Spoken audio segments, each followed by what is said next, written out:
بسم الله الرحمن الرحيم. هل أتى على الإنسان حين من الدهر لم يكن شيئا مذكورا إنا خلقنا الإنسان من نطفة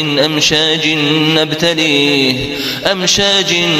نبتليه فجعلناه سميعا بصيرا إنا هديناه السبيل إما شاكرا وإما كفورا إنا أعتدنا للكافرين سلاسل وأغلالا وسعيرا إن الأبرار يشربون من كأس كان مزاجها كافورا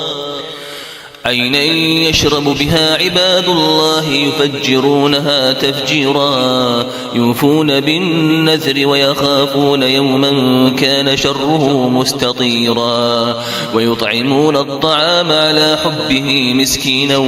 ويتيما وأسيرا إنما نطعمكم لوجه الله لا نريد منكم جزاء ولا شكورا إنا نخاف من ربنا يوما عبوسا قمطريرا فوقاهم الله شر ذلك اليوم ولقاهم نضرة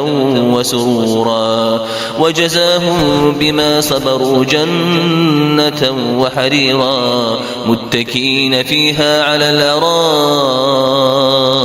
لا يرون فيها شمسا ولا زمهريرا ودانية عليهم ظلالها وذللت قطوفها تذليلا ويطاف عليهم بآنية من فضة وأكواب كانت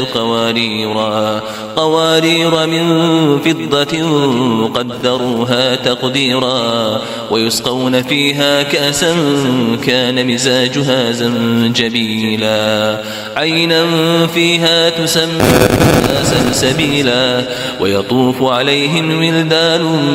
مخلدون إذا رأيتهم حسبتهم لؤلؤا